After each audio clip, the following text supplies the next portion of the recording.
back, and it's a Queen's Cave, the podcast. And I'm back. I keep my word, y'all. I'm back another Sunday with another topic. Look at me. Pat on the back me. Pat on the back me. But I'm back with a special guest. Hi, everybody. I am Kristen Smalls. I am Rick Carey's youngest aunt. Come on, y'all. I see you, young.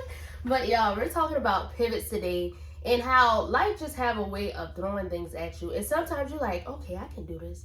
Other times you're like, hold on now, stop. But Kristen went through law school and now she's running a family business. And I think that's a huge pivot. So just talk about that journey and when you realize, okay, this is something I have to do and just the mindset behind that.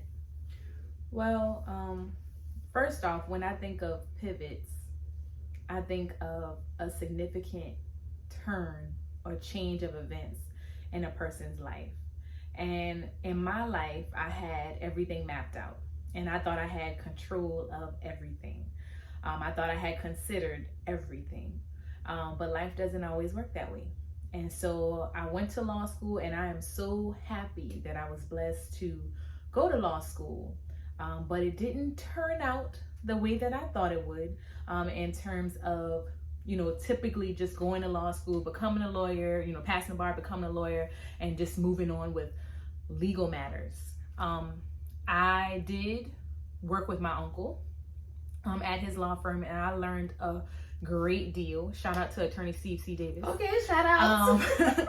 But life happened. My mom had some health issues and I wanted to be there for her. I grew up, like all of us did, in childcare, the daycare center, Betty's Daycare. Okay. And I thought that it was time for her to just focus on her health. And because of my background in law school and understanding of business and understanding of children growing up in childcare, I took that on. And it was difficult, okay? It's hard going into something that someone else has built. Yeah. Instead of starting from scratch. Mm-hmm. Because the person that created have their own ideas of how it should be. The people that are working there, they're used to things being the way that it was. So it's like you're there to help grow the business. And growing pains is a real thing, okay? And so you go through different pains, you go through different hardships, and you go through different things, but luckily everything turned out pretty good. And that doesn't mean that I won't pivot again and turn back to the law or be surprised by what other things are going to happen in life or in terms of careers or whatnot. But that was just the course of events that occurred in my life that led me there. And so I'm proud of that. It took me a while to get there because I wanted the glitz and the glam of being a lawyer, but I also wanted to be able to serve in the manner that I felt a lawyer provided.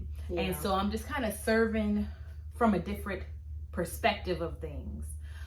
Instead of serving troubled youth, like after they already get in trouble, it's like I am there at the beginning.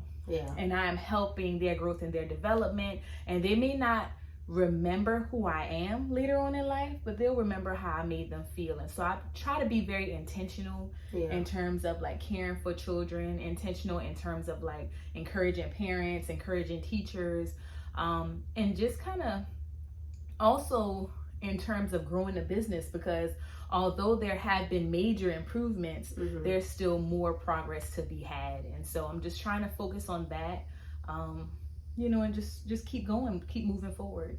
That's great. And I guess that speaks a lot about your character too, because you would have some people that say, no, mom, dad, I want to do this. This is my career. This is what I see myself doing. We just got to figure something out on the back end when it comes to a family business. But it speaks a lot about you saying, all right, I'm going to do this. I don't know if I'm going to like it, but I'm going to put my best foot forward and try it. And that speaks a lot about you, because childcare is challenging, y'all. Honestly, like childcare can be a little challenging. And you gotta be the right person to work with children. That is true. Everybody cannot work with children. That is true. Everybody cannot work with children. Like, I know for me, like, I'm nice and stuff. I can't, I can't do them kids every day. But that speaks a lot about you, and I think that's a big pivoting lesson to you. And I guess for me, a bigger lesson in how God plans out our story. Because a lot of times I feel like this is what I'm gonna do, graduate college, I'm gonna go into this, I'm gonna go into that, and I'm still in that pivoting area now, trying to figure out, okay, I know I want to do this, but is this my calling, is this my purpose? But I know I'm good at this. So God has a way of showing us too, like, okay, you might be good at this, but your calling is over here. People actually need you. And how you talk about serving others, because a lot of times, and most of the times, it's not about us. Right. And it's not about us a lot of the times. Right. I think it's never about us. It's never really about us, actually. I mean, it goes to say that just because you made a pivot, that doesn't mean that that's the end result of your calling. That doesn't mean that that's exactly where God wants you to stay. True. That may be just where he wants you to be at this particular time, so that you can learn all that you can learn. So that he can place you where he needs you to be for your true calling. Right. I still don't know what my calling is. Yeah. You know, I think it's childcare. I know that I'm good at it. I know that I have developed an outstanding amount of patience, you know, being a boss, dealing with people from different backgrounds, dealing with parents from different backgrounds, dealing with children from different backgrounds, and trying to be understanding and not judgmental, and trying to help everybody, counsel everybody, be there for everybody. I can't tell you how much people cried on my shoulders. Really? We don't just soothe children, you know. We soothe adults, and you just kind of you have to listen. And when you want to get upset, when you want to fire somebody, or when you want to do this, it's kind of, you have to be still. Yeah. Ooh, you know, and so I feel like even now I'm taking a pivot in my personal life, but I'm learning that you have to be still. Yeah. And let God provide. And I don't know if y'all know, but it is very, very, very hard to be still. Yeah. You have your moments where you want to speak out. You want to say, you know, don't test my gangster. Yeah.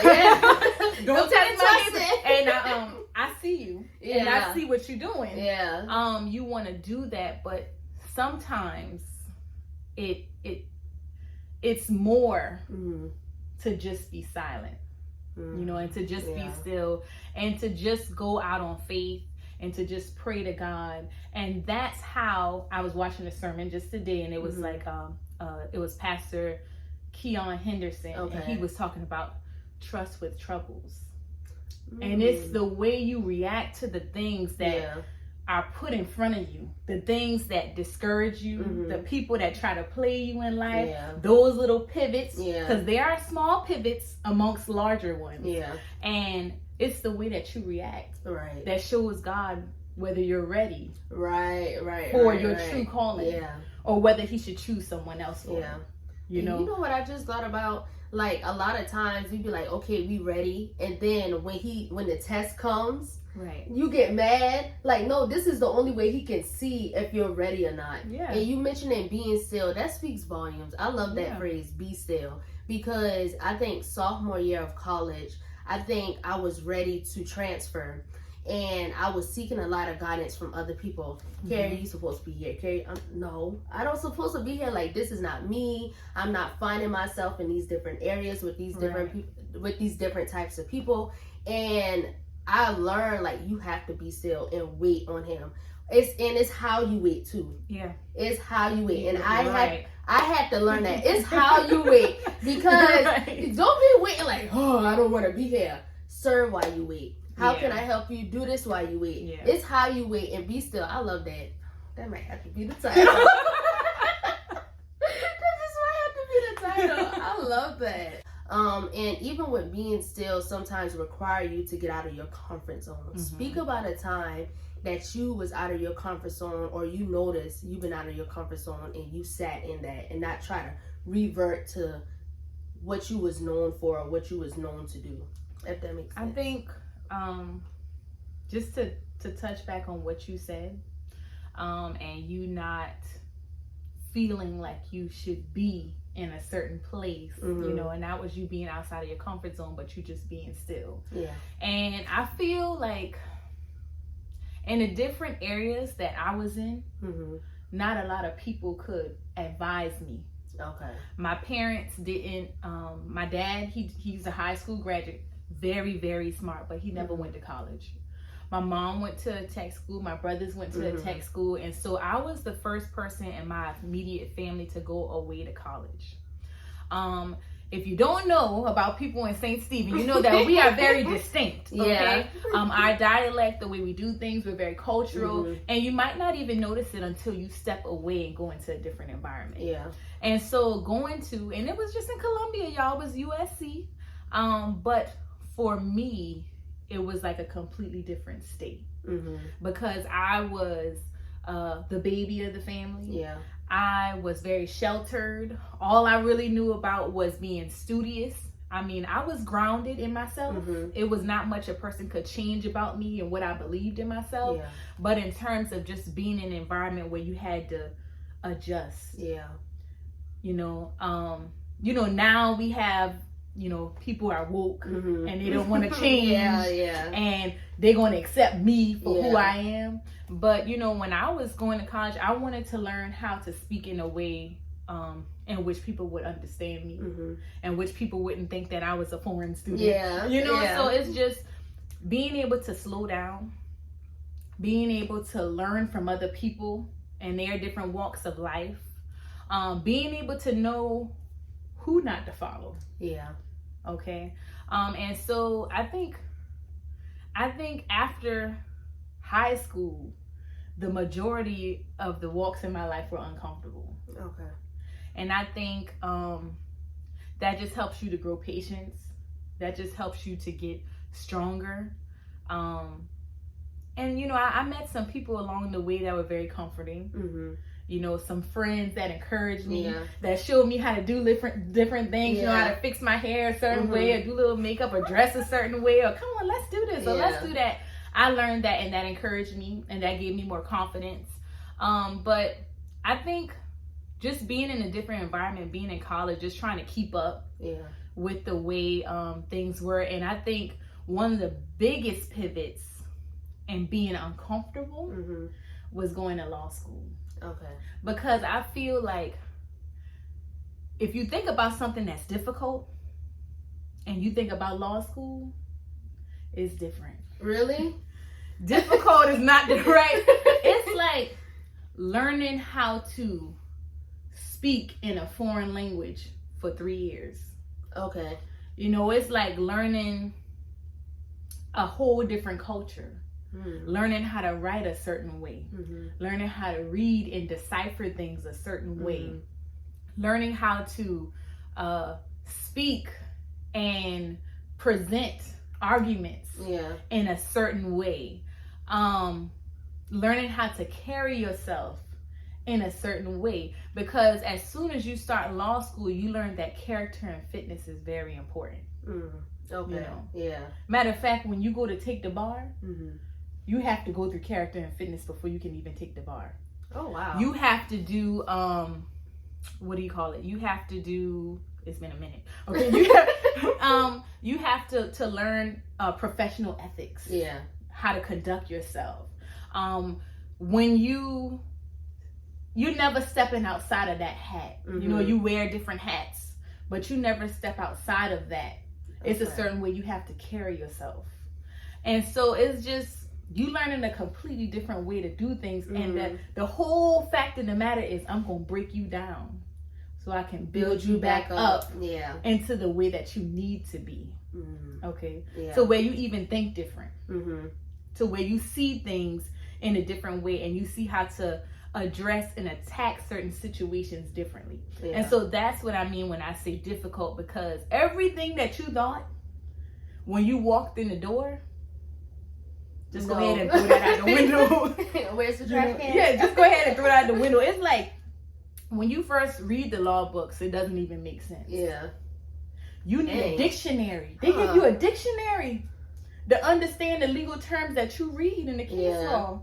You don't even understand what you read until you understand that dictionary, So I'm just saying, and I say that to say there are different walks in life where you have to be completely broken down to be built back up. Yeah.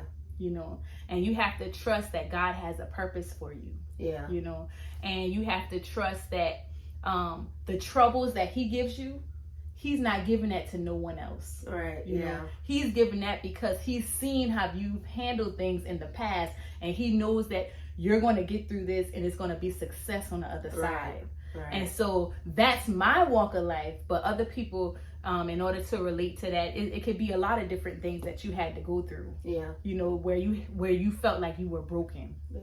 Where you felt like there was no way to come back from what you're going through, but you know, God provides. Yeah. And you have to have faith. And we gotta trust that. Mm-hmm. And you have to be still. Yeah. Yeah, you do. And you mentioned something earlier, like everybody can advise you. Right. So going through all of that, how did you know who to listen to? Because some people can have advice, which is good, but other people, you know, and I think that's why it's important to have certain mentors. Yeah. And let it be God-led mentors, not somebody who just speak good. So how did you know who to listen to going through that entire journey? You watch the people that give you advice. Yeah. You see how they carry themselves in their life. You know? You see if they're true to what they say. Right. If they actually follow, you know, the path that they're trying to create for you, if they actually follow that with what they're telling you. Right. So you look at people's actions and you see if that person is helping you. Yeah. You just watching them. They don't even have to say nothing. You just watching them and seeing how they move. Yeah. If that helps you, then whatever that person has to say in terms of encouragement will help you. Yeah. But when you looking at somebody else's life and they got so much to say about what you're doing, and you looking at their actions and it does not reflect, don't line up. It don't line up at all. Then I would definitely recommend that you don't follow that advice. But I will say something that I am learning now that I didn't really think about then is before you accept anyone's advice, you should pray about it. That's because good. Some advice may be good, but that may not be what God wants you to hear yet. Yeah. You may not receive it or be ready. Yeah. You may not receive it in the right way that he wants you to receive it just yet. And so, you know, you have to kind of be poised and just kind of pray. But also that's just like receiving information from people, receiving news from people. And that whole be still, you know, people will run to you with all kind of information. Yeah. And you would want to take off with that information, okay? Yeah. Oh, they told me this. I know if I do this right now, based on what they said, like this and this can happen, blah, blah, blah, blah, blah. Or it could just be negative information. Oh, I know such and such wasn't talking to me. You've been doing good now. Yeah. You've been doing good. You were focusing on what you had to focus on. You were progressing, and somebody come at you with negative information. Yeah. And you ready to pop off and fly off with that information. You know, you don't do that. Yeah. You take what they say. Okay. All right. And you watch. You know, you watch and you look and you don't always pop off because guess what? That's going to make you look crazy. Yeah. You're going to be the one looking crazy. You're going to be the one apologizing to the person that wronged you. If you're a Christian now.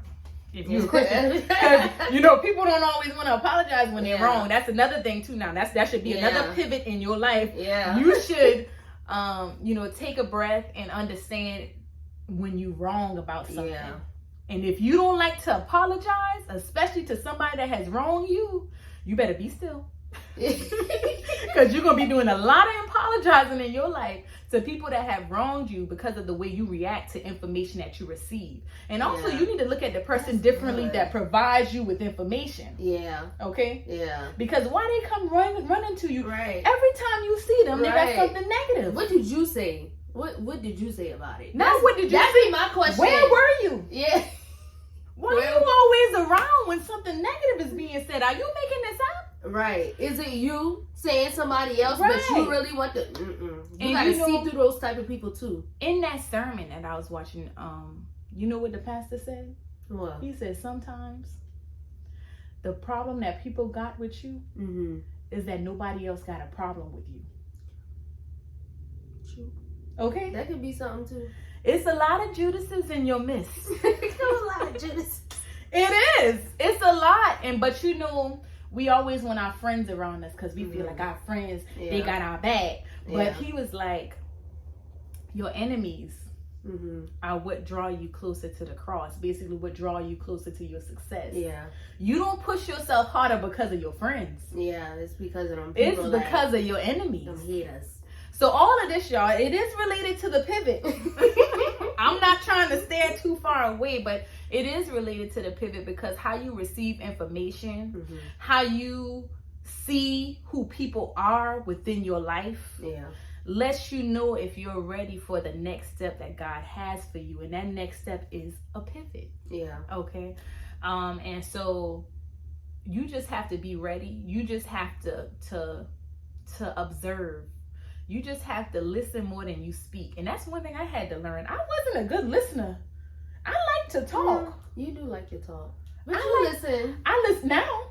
Okay. But you know, before, you know how when somebody is telling you something and you thinking about how you going to respond to what they say, you're not thinking about what they saying? Yeah. I was like that, kind of. Okay. You know, I was enthralled in what I'm going to get out. Yeah. Instead of being interested in what a person is saying and how I'm receiving that. Okay. You know, and it also, sometimes you got to get messages 2 and 3 and 5 and 6 times before you really receive it, and understanding that that's okay too. You know, but let's not be ignorant. Yeah. Let's not be ignorant to change and to pivots. Yeah. Let's not try to avoid the pivot. Now you got to be accepting into the pivot. But that sometimes can be hard. Not gonna lie. Sometimes that's hard, especially when you have what you think, like, okay, this is the path. Oh, even if it's like little decisions too. Like, what? This don't make no sense. Like, pivoting can be hard. And I think everybody's gonna have a time, or probably already had a time in their life where they feel like, okay, I'm gonna have to pivot one way or another. And what would you tell somebody that's going through that moment right now, or who hasn't even gone through a moment like that? What would you tell that person going through that pivoting moment? I would say that doesn't make you any less than who you are. Everyone is going through something that they don't want to go through. Everyone is going through something where they look back and they're like, you know, if I had just paid more attention to this, I would have seen this and been able to avoid this or that. Everyone has those things that they go through, and that doesn't make you less smart. Yeah. That doesn't make you less anything. Yeah. It's just the growing pains of life, you know, and life is painful. Yeah. Life is a world full of desires and temptation and sin, and you know, that's just the way it is. That's the way it's always been. Yeah. When you have a multitude of options, sometimes it's hard to know which way to turn. And that's everybody. Yeah. You can be young, you can be old. You're always going to have a multitude of options. And it's when you don't have no options that you really gotta, well, you gotta pray when you got options too, but that you really gotta kind of look at things a little differently. You know, some people were born into harder circumstances than others, and just questioning, why is my life like this? You know, and why is that person's life like that? But your life being different from someone else doesn't mean that whatever that other person is going through is easier than what you're going through. Everybody has their own burden to bear. They have their own cross to carry, you know. And so my way of getting through hard times, I'm a Christian, if you have not picked up on that yet, my way of getting through hard times is just simply praying, is listening to sermons. Throughout my time of kind of like my faith growing, sermons have just been like coming to me. Yeah. And it just always be the sermons that I need to hear. Yeah, it's always like that. It's always like that. I listen to gospel music and it encourages me some, and it's okay to cry. It's okay to cry. It's okay to express yourself. But you know, you don't have to always be the one to set somebody straight. Yeah. Okay. They're not going to play with That's me. hard. That's hard. That's what Be Still is about. You know, Yeah. they're not going to play with me. Mm-hmm. I'm going to tell them like it is. I'm going to do this. I'm going to do that. Yeah. But that still doesn't help your situation. Yeah. You know, and so it's just, you have to focus on yourself Mm-hmm. and what God has for you. You just Yeah. have to have faith that He has more for you. Yeah. And you have to keep pushing and keep moving forward. Because if you get stuck in there, I'm going to say therapy too, okay? Mm-hmm. Everybody needs therapy. Don't get it Yeah. twisted. Yeah. Do not get it twisted and think that you don't need therapy, okay? And if you have not reached a traumatic experience in your life, Mm-hmm. I don't wish it upon you now. Yeah. But the life that we live in, it's going to happen one way or the other. It doesn't have to be death, Yeah. but some loss that you have faced or Mhm. encountered that just felt like it took the life from you, Yeah. or felt like it stalled you in some way. And sometimes you have to talk yourself in a circle, Mm-hmm. and therapy kind of helps with that. Yeah. For somebody to fully see, Okay. you know, how things can be better for you, or you know, how it's normal, Yeah. and things of that nature. I think people get so caught up in this not normal, why me, Yeah. that they just drag themselves Yeah. further down. And so it's growing pains, and just accepting that it's okay. Yeah. It's okay to not be perfect. It's okay to not have it all together.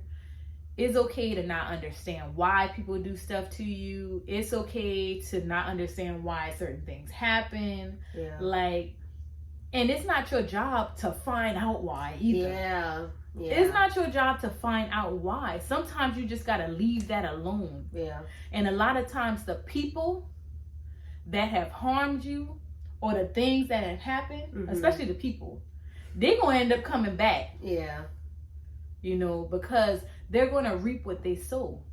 And when they're in trouble, and when Mhm. they're going through their pivotal moments Mm-hmm. and their hardships, they're going to remember how you treated them, Yeah. you know, and they're going to seek that comfort out when all you had was the Lord. Right. They're going to seek you out. Yeah. You know, and God is going to already prepare you to know exactly how to Mhm. respond. And so it's just kind of just being steadfast, just being patient, just being poised, because that is very hard. Trying to Yeah. have control, you know, because when you do that, you're not gonna regret so much of it. Yeah, Like when you yeah. when you look back and be like, dog, I had act a fool. Yeah. Boy, I had act a fool because, oh, dog, I shouldn't have said all them stuff, blah, Mhm. blah, blah. You ain't gonna have to do that. You ain't gonna have to Yeah. have all of that regret, Yeah. like, why I had to do this, or boy, I had sound desperate, or Yeah. boy, this or that, or why I had act up at them people's store, Mhm. you know, or why I did this or that. You're not gonna have to do that because you were steadfast, you were still. Right. And you're not gonna have a lot to apologize for. Yeah. You ain't gonna have to hide from people Right. when you see them, because you embarrassed now that you know what you did was wrong. Yeah. You know. So yeah, that's I know that's a lot. But you know, if you can take little bits and pieces out of there, I would say just, you know, you're better than what you think you are. Yeah. Okay.